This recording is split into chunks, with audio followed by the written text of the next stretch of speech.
Bonjour Stéphane. Bonjour Géraldine. Alors vous avez créé en 2013 une chaire Capital humain et performance globale à l'Université de Bordeaux. Alors comment a-t-on l'idée de créer une chaire sur ce sujet et comment vous y êtes pris ? Alors en fait, on a tenté de répondre à une commande, puisque au tout début, il y avait une société de conseil qui était en relation avec le ministère de l'économie et le chargé de mission pour Christine Lagarde, la ministre de l'économie de l'époque, en charge des professions du conseil, a créé un plan d'action pour essayer de développer la réflexion sur les immatériels d'une manière générale, le capital humain en particulier, pour développer des méthodologies un peu plus consistantes de mesure et dans la perspective aussi de développer l'économie, puisqu'au fond les systèmes comptables ne sont pas très clairs sur les immatériels. Alors c'est important, mais en même temps il n'y a aucune mesure, donc il faut essayer de progresser sur ces questions. D'accord. Et donc l'objet général de la chaire, c'est de dynamiser de la recherche. Quel est l'objet et quelles sont les thématiques peut-être un peu plus précises au sein de cet objet capital humain ? Alors il y a une actualité sur le capital humain. Il y a d'abord depuis maintenant très peu de temps, au fond 2014, il y a l'émergence d'un nouveau phénomène avec les reporting intégrés qui demandent explicitement que les entreprises communiquent en matière de capital humain. Depuis 2018, il y a maintenant une norme nouvelle ISO, la 30414 de mémoire, qui parle de capital humain interne et externe. Donc il y a une demande effectivement de reporting. Et puis nous-mêmes, et à titre personnel, on est parti aussi de la question avec ma collègue Anne Goujon-Belguit, spécialisée en gestion des ressources humaines. On est parti des travaux de Kaplan et Norton, du Balance Scorecard, qui parle aussi de capital humain sans forcément très bien préciser comment mesurer les choses. D'accord. Donc autour de la mesure, il y a tout un ensemble de travaux. Oui, on s'est orienté sur la mesure. Il était assez intéressant de noter qu'à un certain moment, on avait quasiment 3 chaires en France sur le capital humain. Il y a celle de Christian de Félix, donc à l'Université de Grenoble, et qui est plus orientée sur l'innovation. Nous, on s'est centré effectivement plus sur les questions de mesure. Très bien. Et alors, comment concrètement la chaire fonctionne ? Donc, il y a un ensemble de chercheurs, il y a des partenaires publics, privés. Quels sont les rôles en fait de chacun ? Alors, sur le financement, le ministère de l'économie a utilisé comme véhicule l'Observatoire de l'immatériel, qui rassemble toute une série de sociétés de conseil et informatiques intéressées par les immatériels. Donc on a été financé directement par l'Observatoire.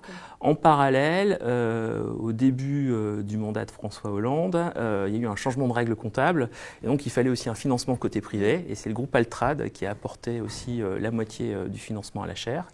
Et ensuite, de proche en proche, là très récemment, on a eu aussi un apport du groupe EDF qui nous a demandé de travailler sur des sujets un peu connexes au capital humain, mais notamment qui intègrent la notion de digitalisation.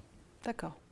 Alors, justement, pour incarner un peu le type de travaux et d'actions que vous faites, est-ce que vous pouvez nous donner quelques détails sur un exemple de travail de recherche ? Alors, très concrètement, nous, ce qui nous a intéressé, c'est de développer une approche un peu différente de celle des indicateurs classiques, fondée sur un questionnaire. Donc, on s'est appliqué à nous-mêmes, à l'Université de Bordeaux, la méthodologie. Donc, ça, c'était assez intéressant.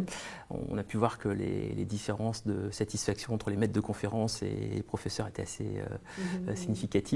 Quand on a été valorisé par l'institution, on n'a pas tout à fait le même regard sur l'organisation que quand on n'a pas encore été promu.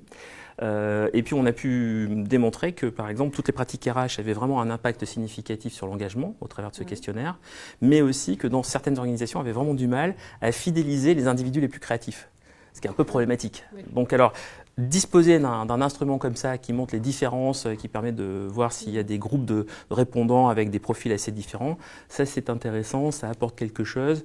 Et dans un style aussi académique, parce qu'on a utilisé des échelles de mesure qui étaient éprouvées dans la littérature, c'est intéressant qu'on le fasse nous-mêmes aussi, parce que si c'était une société de conseil, c'est un peu masqué, et puis ils ne veulent pas donner leur méthodologie, et donc on ne peut pas faire grand-chose avec. D'accord. Et alors, à court moyen terme, quelles sont les perspectives de développement ou d'évolution ? Alors, à court moyen terme, ce qui serait intéressant, ça serait de sortir un peu de la caricature du capital humain uniquement interne, mais d'essayer de aussi travailler sur la façon dont les entreprises pourraient gérer, manager, mieux piloter ou, disons, faire fructifier leur capital humain externe. Or, là, comment trouver une bonne connaissance ou le bon individu à l'extérieur de l'entreprise, là, il y a des enjeux qui sont très intéressants. Peut-être qu'ils pourraient s'appuyer aussi sur le courant maintenant qu'on a détecté aussi grâce à un forum de toute une série de startups qui sont en train de développer des nouveaux outils assez fascinants sur la façon de manager le capital humain. Je pense à eLamp, qui est la startup lilloise sur les compétences. Il y a aussi ePipin sur les talents cachés.